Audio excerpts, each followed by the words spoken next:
practice. So this is what we didn't do yesterday because we didn't have the time. It was a shorter class, but we were talking yesterday, of course, about confidence intervals for means. The main thing that we learned there before we jump into anything else is that we've got a specific formula that we use. Let me give you the generic formula real quick. It's going to be stat plus or minus your critical value times the standard error. All right, so the stat when we're dealing with means is your X bar. That's going to be given to you. Plus or minus the critical value, and this is what we had to spend a little bit of time developing. This is your T star, where we're using a T distribution for means, not a Z or normal distribution. The standard error is going to be your sample standard deviation divided by the square root of n. All right, I think I got that right, but I've got my formula sheet. I can double check. I don't want to lie to you. Okay, now we're good.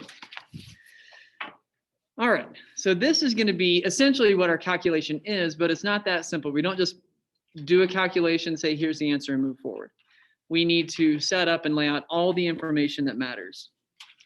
So here's our template. You've seen it before, but you're going to keep seeing it until it kind of sticks. And when I say this template, as I've already said, if this is on your test, you wouldn't need to actually write it out as parameter, colon, this is my parameter, confidence level, this, but you can just make sure that information is there. So imagine that we answer all of this, but we get rid of the actual printed format that's here on the screen. All right, so let's kind of run through this. We do want to state what we're estimating. And because we're doing a confidence interval, which is being used to estimate the true population mean, then we're looking for mu. And this is in this case, it's ice cream scoops. All right, so it's supposed to be a 2-inch diameter scoop according to the store. So what is the true mean scoop diameter?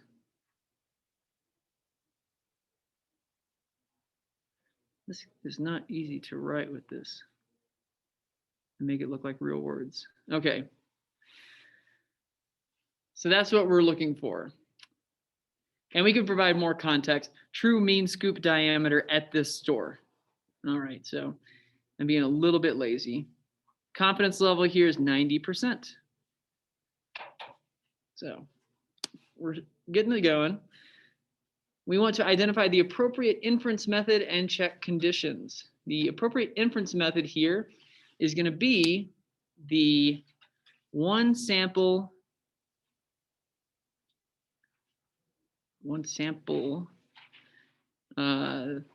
T interval. So now we have a name for this, T interval, because we're using a T distribution. Z interval when we're doing proportions, and it's with the normal distribution. Check conditions. It needs to be random. It needs to meet the 10% rule, and it needs to be normal. Okay, so at this point, random. Is this random? It doesn't say, but I kind of forgot the method. Well, and that's a good point. Eli was just saying, what are the other things we can use if it doesn't just say the word random? If it doesn't say the word random, then we can just make an assumption that it is, and we can say something to that effect. So we could say right here, random, and I'm going to be lazy. It doesn't say, and I'm going to put ... right here. It doesn't say that it's random, but we can assume that it is. You know, if you're just getting random scoops over time, you know, I think that's a safe assumption, even though it doesn't say the word random, but you want to say something to that effect. Okay, is that good enough? All right. Again, you're just, yeah. So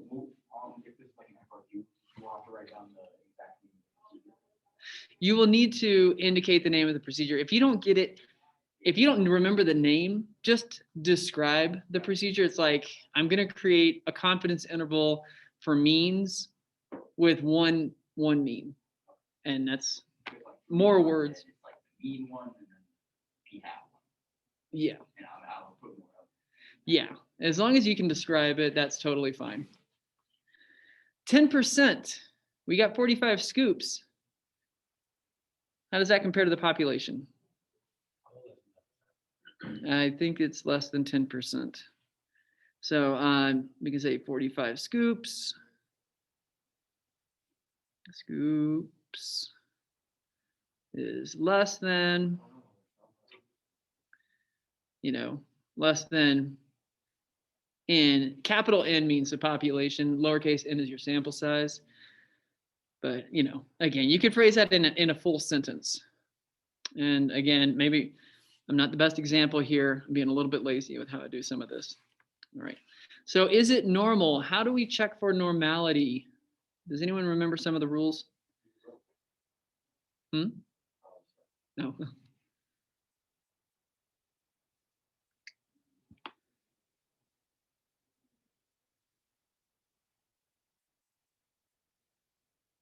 What's one way we can check for normality if we're dealing with means? Oh, central limit theorem, that's one of them. Good job. And the central limit theorem says what essentially? Greater than or less than. Greater than or equal to. Yeah, you got it. So as long as our sample size is greater than 30, then nothing else matters. The only time the other stuff comes into play is if we realize we have a sample size less than 30. So we got a sample size, so n is greater than or equal to 30. So therefore, central limit theorem, we're good. So we're good on all of these. The first one with random, it doesn't technically say it is, but we can move forward with the assumption that it is, as long as we say something to that effect. Okay, so assuming, since we have checked these and we're going to move forward as though they're all met, we can perform the calculations. We need to do a general formula. We already wrote this down, and it's, again, in your AP formula sheet. You probably get tired of me saying that, but I want to make sure you understand. So the critical value times the standard error. Specifically for this, it's going to be your X bar, which is given, plus or minus a T star value times your standard error is the sample standard deviation divided by the square root of n. All right, now we can actually plug in.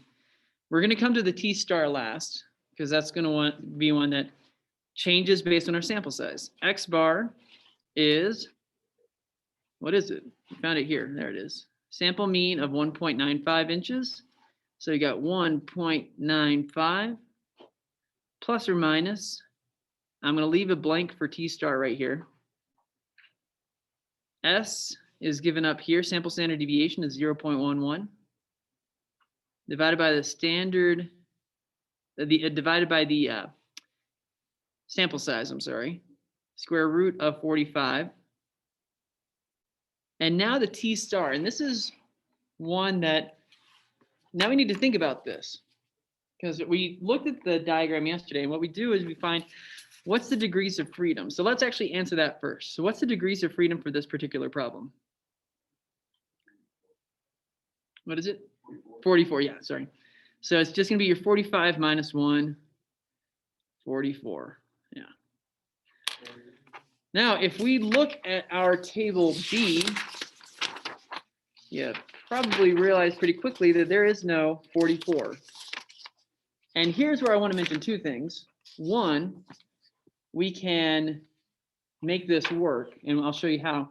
Secondly, on the AP test, they will never give you a sample size that doesn't correspond to one of these values, because this test is designed so that you can take it without having a calculator. So, yeah, this is from AP, so you'll have this available. So bottom line, on the real AP test, you will always have one of these 50 or let's see, 30, I don't know, 36 numbers that are available. So sometimes you might have a problem where you have a sample size of 61. Why is it a sample size of 61? Well, because they give you a degree of freedom of 60. So that way you know where to go. Anyways, if in this case we don't have our degrees of freedom shown, then the rule is always to go down to the the highest number that's underneath your degrees of freedom. And that gives you a more conservative estimate. So right now we're at 44 degrees of freedom and we have 50 and 40. We want to go down. So we'll go to 40 degrees of freedom and find out what that critical value is. So we'll just find the 90% critical value for 40 degrees of freedom.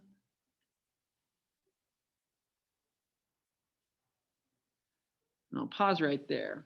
1.684 is what I got. And I'll see if you guys are able to agree with that. Right. Any disagreement on that number? All right. So let's go ahead, assuming that's all good. Now you can plug that into your calculator. We can do the math, come up with the confidence interval. So now that we've got the confidence interval and we're good with all of that, we can move forward. I will also say this, that if you ever make them, well, how do I say this? Some FRQs are, they build on themselves, right? And you might have seen these on tests and stuff where it says answer part A, then part B, then part C, then D. And what you do for part C depends on what you answered in part B.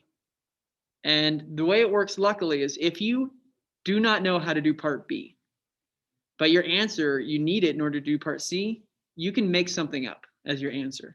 Do the best you can on B. If you get it wildly wrong, that's okay. Just take whatever you get and plug it in for C. If you do all of part C correctly, but with the wrong starting value, then you're still going to get full credit for part C. Even if you get the wrong answer. Even if you have, because you started with the wrong answer, and so you're going to end with a wrong answer. But if you did every part of that process correctly with the wrong inputs, then you get full credit. So that's good to know, because I don't want you to freak out if you are doing the test and you're like, oh my gosh, I missed part B, which means I'm not getting any points on that FRQ. Well, you could easily get almost all the points.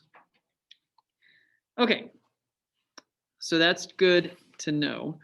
Now we can jump into our conclusion. And this template, I hope you're getting a little bit familiar with it. We are 90% confident that the interval from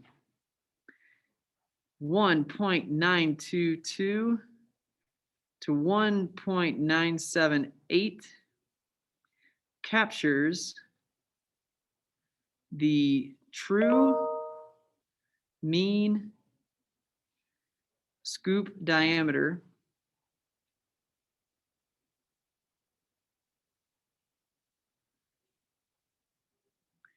at this ice cream store.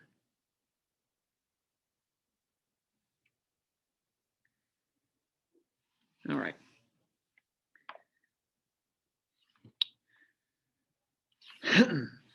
So there it is. Any questions on that process? All right. And you can certainly have, like, if you took a screenshot of this, if you've taken one now, if you had this, and then on your, if I give you a test, or if you're doing the some review and you just kind of copy and paste, or rather fill in these gaps with the specific information for the new problem, that's totally fine. You'll have access to your notes. So of course, not on the AP test, but in class you will. I don't even remember what the FRQ is going to be on for this test. And the question was asked earlier, is the test tomorrow? The test is still planned for tomorrow. We've basically introduced all the concepts. And it's going to function the same way because this question was brought up at the beginning of class. Those of you in class, since at home you didn't have to take the test right away. So if you want to take the test when you get home and you just want to spend class time like looking over your progress checks or looking over any of these practice problems and you want to make sure you're understanding it all, then you can do that. All right, I think that's clear enough. So let me go to the next page because this is more likely what it's going to look like on the AP test. And we already saw this with previous stuff like this. They're not going to straight up say, calculate the 90% confidence interval, unless it's a multiple choice question. We'll see some examples of that in a second. But they might ask a question like this. It gives you your numbers, 1.95 scoop diameter with a 0.11 sample standard deviation. Is the ice cream store's claim of a 2-inch scoop diameter plausible? They might ask that question. And you have to think to yourself, wait, okay, so what I need to do is create a confidence interval and determine if 2 inches is within the confidence interval or if it's not. So there we go. So, I mean, that's more likely how it's going to be set up or something to that effect. Now, in this case, our confidence interval went from 1.92 to 1.978. So we already know the answer to this. With 90% confidence, we can say that it is not likely to be true because 2 inches does not fall in our confidence interval. And this could be another one of those things where, yes, is 1.978 not 2 inches? No, it's not 2 inches. Is anyone really going to be complaining about that? Probably not. Well, maybe some of you in here would. I don't know. Well, after I do this entire calculation, right? This is my 45th scoop, and here's the results. All right, I'm not going to run through this example, but we can come back to it later. What I encourage you to do is, this is in the, actually it's in yesterday's presentation, and when you look online, I don't think it's going to be in today's presentation, or actually it will be, I'm sorry. So you can find this in yesterday or today's presentation. And anyways, I encourage you to try that. If you want to go through it before you leave class today, we can do that also, but I'm going to skip it for now. Okay, now for the rest of it, we're going to look at a few different multiple choice questions. There we go. I can think of words.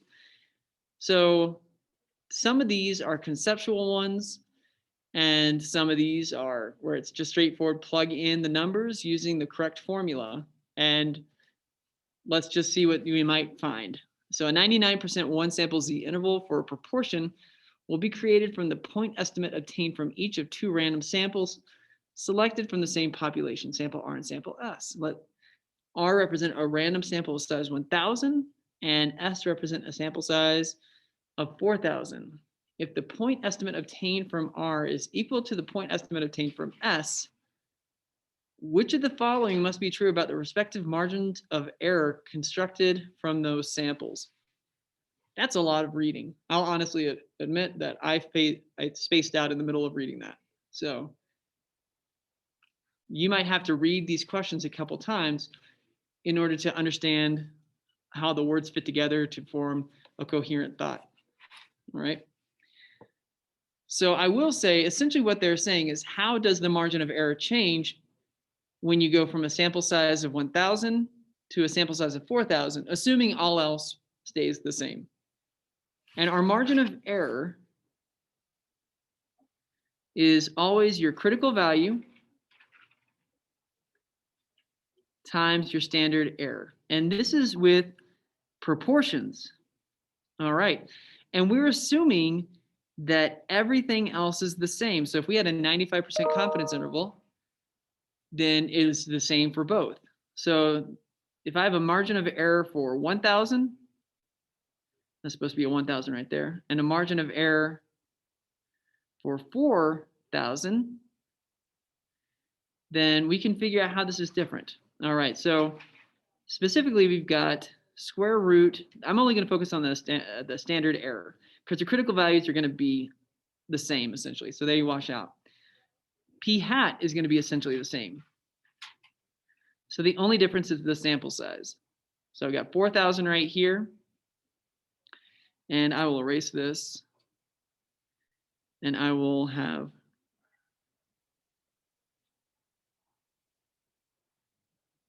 all right, 1,000 right here. So here's what we can figure out is that this is essentially the same as, how do I want to write this? Well, we'll just do it this way. I can factor this out over here to make this square root. I'm not going to write up at the top, but you got all that stuff at the top.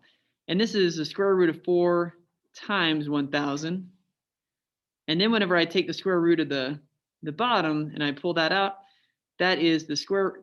So 1 over 2 times the square root of all this over 1,000. So mathematically, that's how it works out.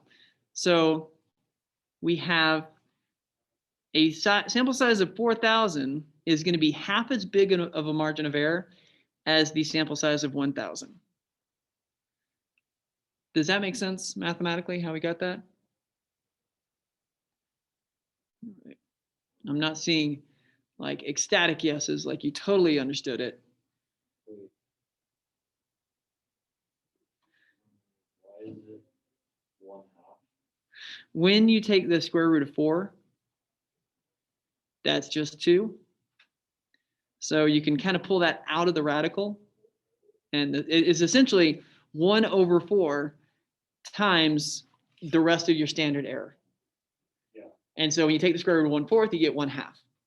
And so we're able to kind of pull that out. Okay. So we're saying that, how do I want to do this? The margin of error for 1,000 is equal to 2 times that of the margin of error for, wait, I'm doing this wrong.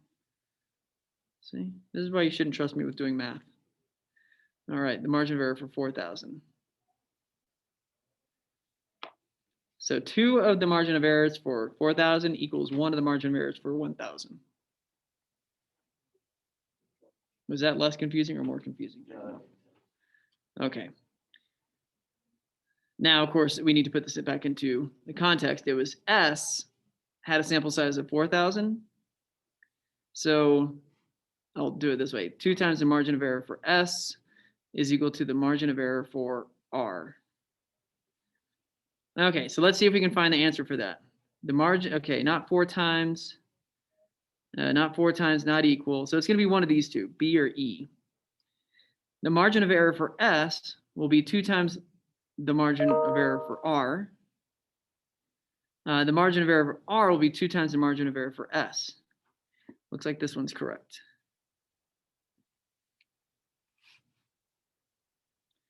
All right, again, they have these conceptual questions with your margin of error. I don't know if that's one that still doesn't resonate, it's not clicking for you, just make note about that. We can come back to it. This is one we might not do the whole thing. We can just kind of talk about what they're asking. So we've got a random sample, we've got responses in a table, and which is a 95% confidence interval. In fact, they want us to do most of the calculations. So it's a pretty straightforward calculate a confidence interval for this. And hopefully you're already comfortable with this idea. We need to ask, is this proportions or is it means? And we can see, well, it never says, does it ever say the word proportion? Yep, for the proportion, there it is. So it might not ever say the word proportion in here, but you need to recognize that if it's giving you a table, then it's almost certainly going to be proportions because we're looking for a specific, a specific proportion. I don't know how else to say it, but we've got 1,018 city residents, and we're looking for the proportion who are very supportive or somewhat supportive. So this total right here, I have to do some math here. 336 plus 387 gives us 723. So we have 723 out of 1,018 is going to be our P hat. Luckily, with the multiple choice, we don't need to worry about checking assumptions, going through a full process. That's not needed for these types of questions. So anyways, That gives us 0.71. So if we do nothing else, we can cross these two out. And let's say you're running low on time, at least you've gotten it down to a 1 in 3 chance. All right.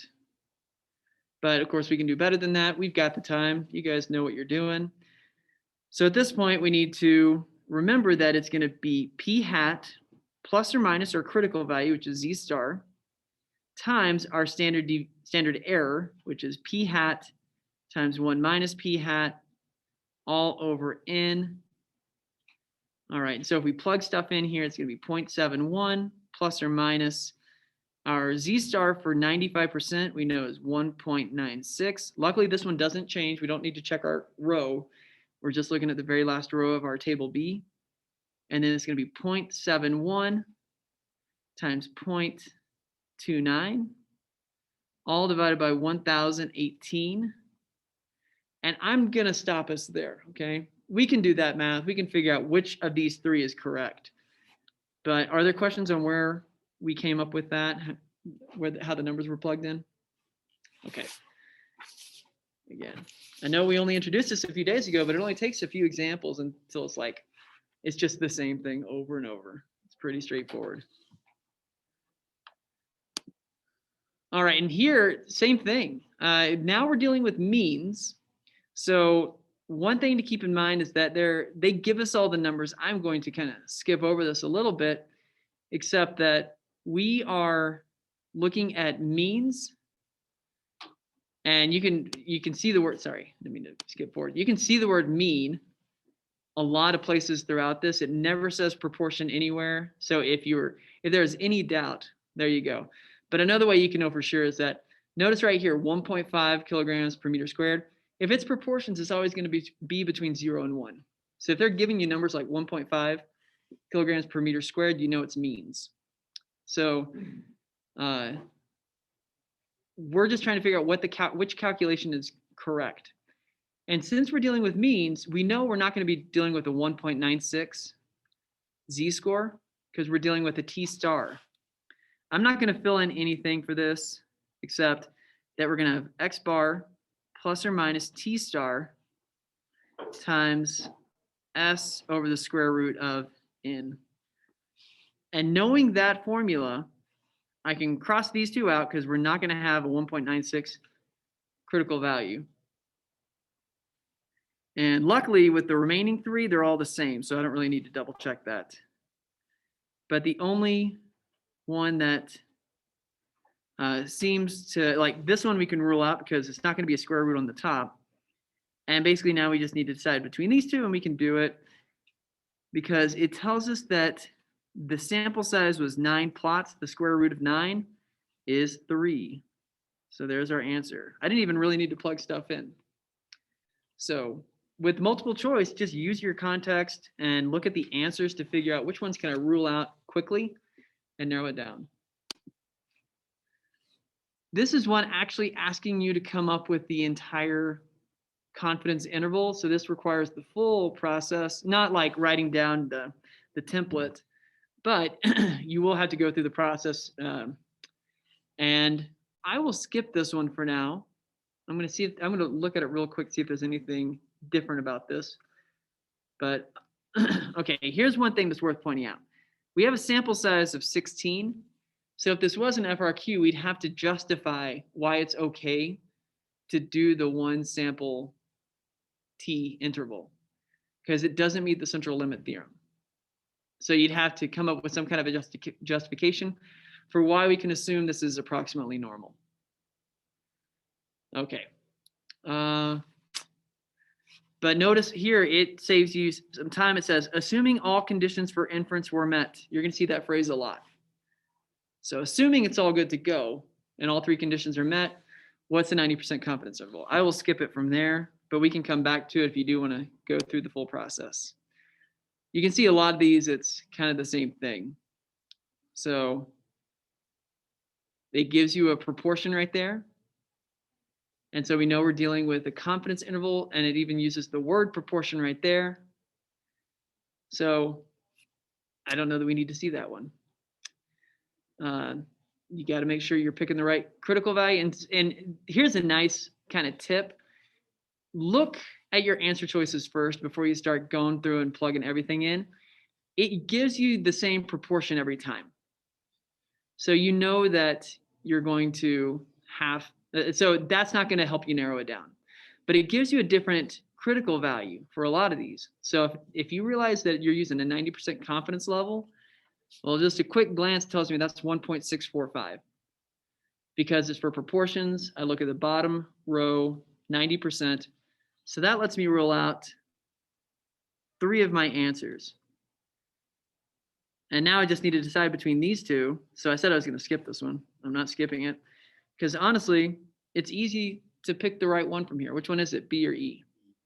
E, yeah. That's the only one that has a correct calculation for the standard error.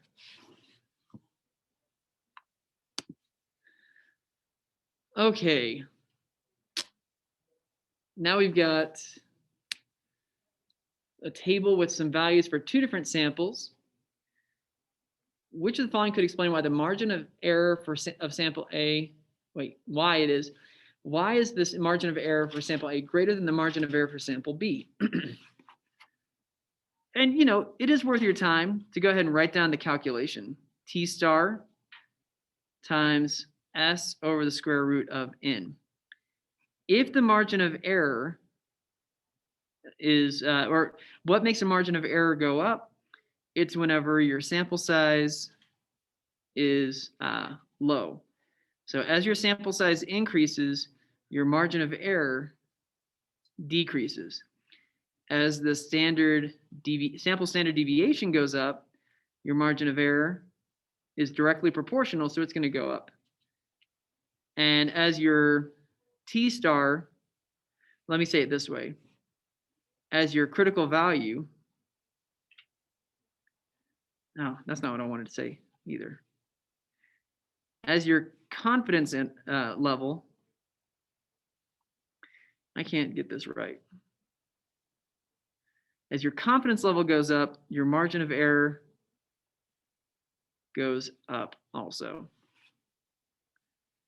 All right, because your higher confidence level means you're going to cast a wider net. It's going to be a wider interval. So your margin of error will be wider. So now knowing those facts about this, let's see. Why would A be greater than B for the margin of error? Well, the sample size of A is greater. If it was greater, then we would have a smaller margin of error because they're inversely related. The sample size of A is less. This one is likely.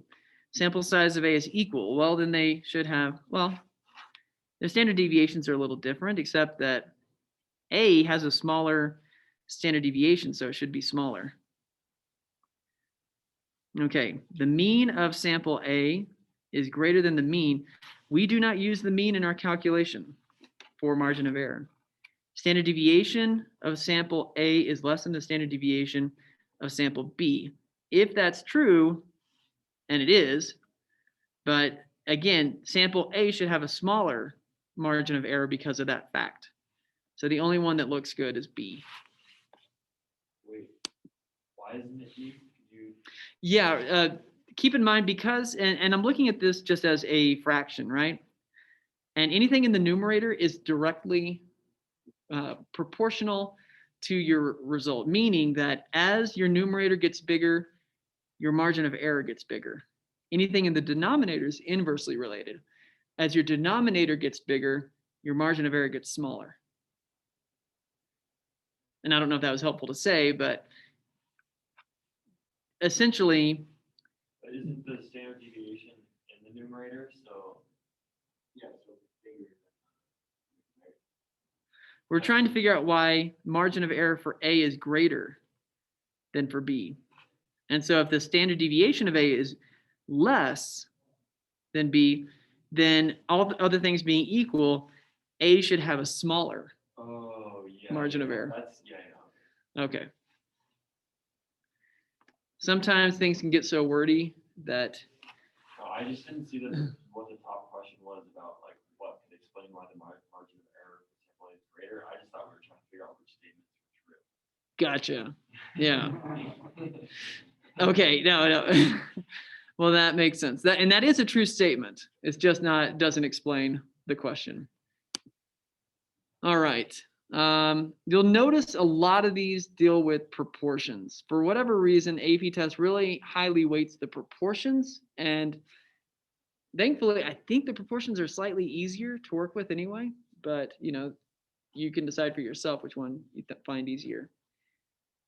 Let me see. This is a good one to talk about because this is all about the interpretation. No calculations required. So a polling agency conducted a survey by selecting 100 random samples, each consisting of 1,200 US citizens. The citizens in each sample were asked whether they were optimistic about the economy. For each sample, the polling agency created a 95% confidence interval for the proportion of US citizens who were optimistic about the economy. Which of the following is the best interpretation of the 95% confidence level? We're only interpreting the confidence level right here. Okay, and the 95% confidence level, that's, there's not just one format to answer this in, so we kind of need to read through. With 100 confidence intervals, we can be 95% confident that the sample proportion of citizens in the United States who are optimistic about the economy is correct. No, the sample proportion is probably only correct, 1 in 100 times, if ever, because we cast a wide net around that point estimate, and we think that our interval captures the true proportion, but the sample proportion seldom does. So it's not that one. We would expect about 95, and let me clarify that. So if I've got my confidence interval, we're saying we want this interval to capture the true mean, not the sample proportion itself. All right, so if that makes sense. All right. So now we would expect about 95 of the 100 confidence intervals to contain the proportion of all citizens of the United States who are optimistic about the economy. That actually seems pretty reasonable, because we would expect if we created a lot of confidence intervals, 95% of them should capture it. We would expect about 5 of the confidence intervals to not contain the sample proportion of citizens of the United States who are optimistic about the economy. All right, this one does not work. The reason it doesn't, the sample proportion will always be in the confidence interval. 100% of confidence intervals contain the sample proportion, because that's always the middle of your confidence interval. All right, so if I create a bunch of these, remember we looked at that diagram, we had a bunch of them that were created. The sample proportion is always right in the middle. So that one doesn't work. Wait, Oh. It's the dot, or what do you mean by it? The sample proportion is the dot. That's the point estimate. Yeah. Of the 100 confidence intervals, 95 of the intervals will be identical because they're constructed from samples of the same size of 1,200. No, hopefully that was immediately one you can cross out. There's no way they're going to be identical because we're going to sample different people. The probability is 0.95. Okay, I can rule this one out right away. It has nothing to do with the probability because it either contains it or it doesn't. But you can finish reading that if you want. The only one that has a good interpretation is this one right here. Okay. Let's see how many more questions we have. All right, we got some FRQs at the end that we might spend more time on. Here's a question that asks you to work backwards to figure out the sample size needed to get the desired precision from a sample. So this is in the planning stage of a sampling setup, sampling design. And anyways, you want to have a margin of error no more than 5%. We can run through that one again if you want to remember it. I don't know if you want to run through more of these questions, if you feel like you're getting the hang of it. So this is an interpretation of an interval. So we are 95% confident that the mean number of hours worked for employed adults. So anyways, you can see how this very closely follows our template. And the difference between these two we are 95% confident, so I like this right away, that the mean number of hours worked per week for, and the difference is right here, all employed adults or employed adults in the sample. We're making an inference about the population, so we don't want it to be D. We want it to be E. Okay. So I didn't even read the first three, and that's not good of me. We should read all 5 answer choices, but that just stood out really quickly. All right, this is a question about how you can decrease your margin of error. I'm going to let you guys reason your way through that one. Do you guys remember how you find the sample size, or should we go through that example?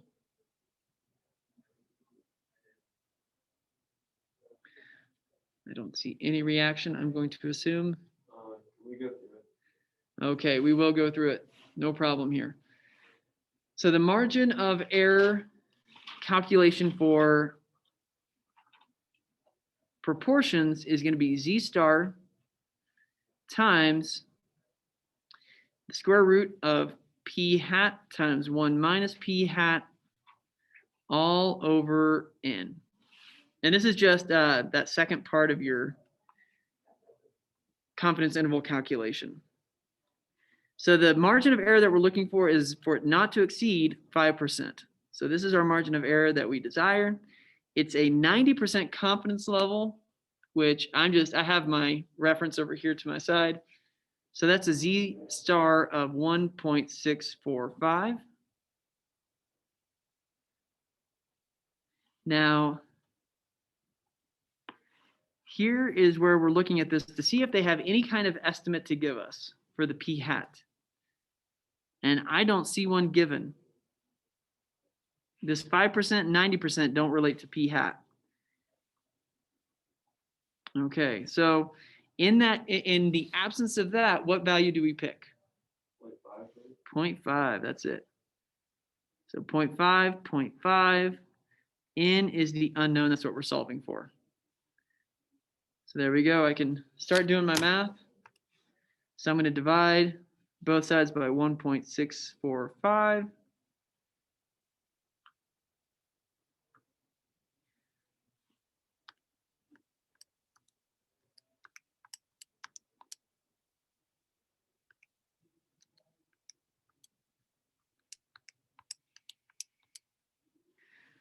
Okay, I got 0.0304. Of course, there's more precision to it, but I'll just round it.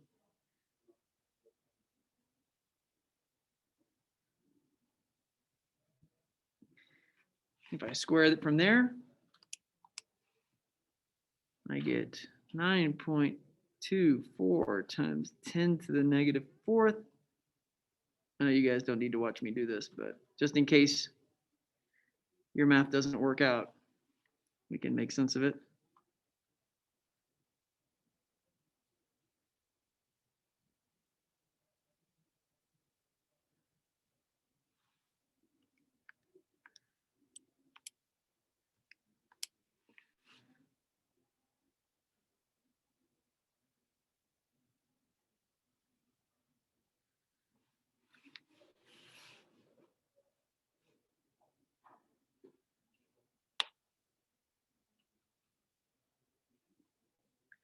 All right.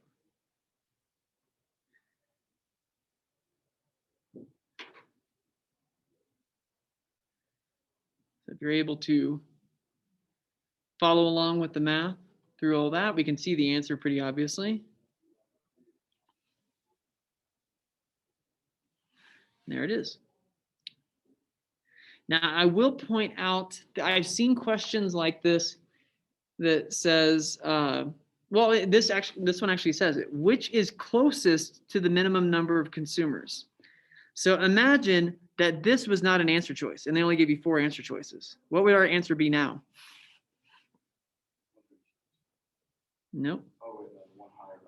Yeah. 385.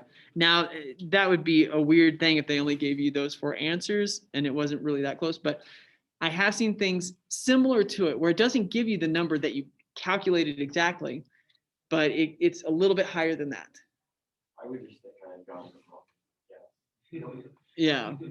And luckily it's not that, like, that's pretty extreme going from 271 to 385.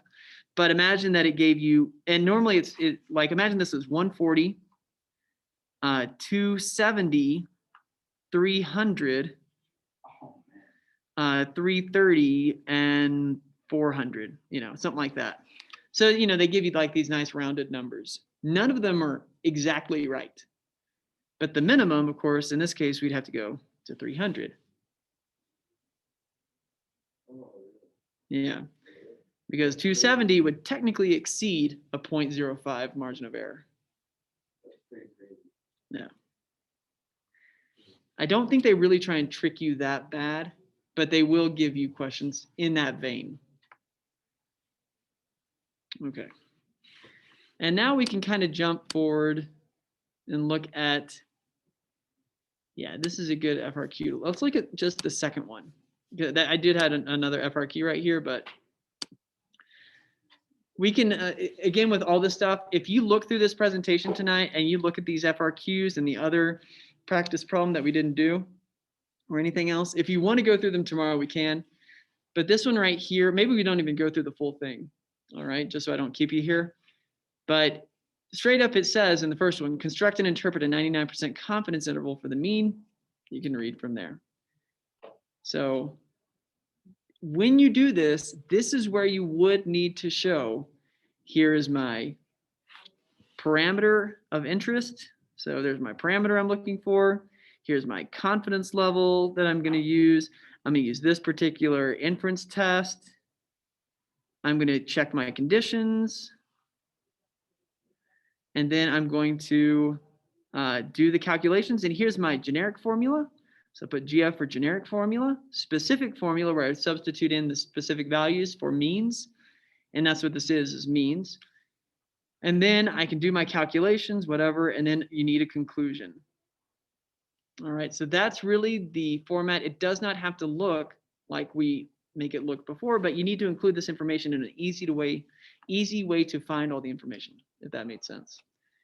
Now, the next question says, a wellness director at a company wants to investigate whether it's unusual for one person working in the city who wears an activity tracker to report approximately 8,500 steps on a typical workday.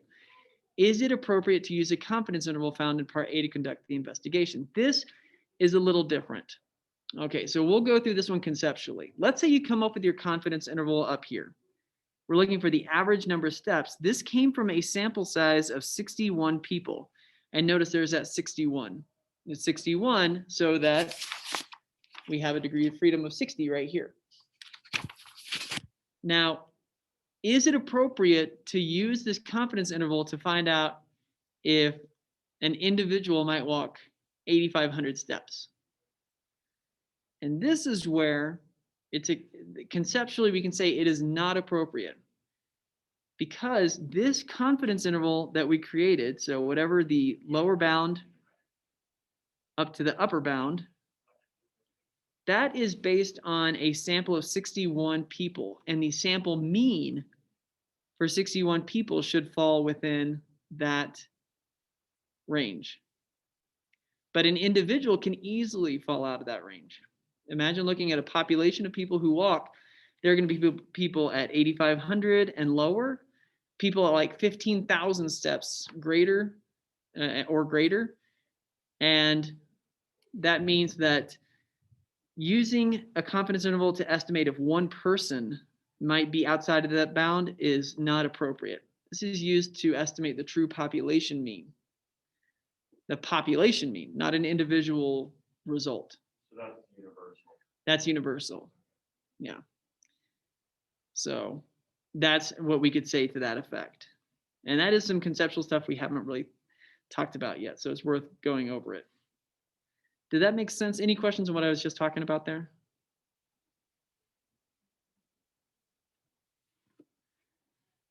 And just to make sure it's really clear, at the very beginning when we said the parameter we were searching for, we were trying to estimate mu, which is the true mean. That is what our confidence interval is used for, not to find a specific X value. Okay? So if that helps it make sense.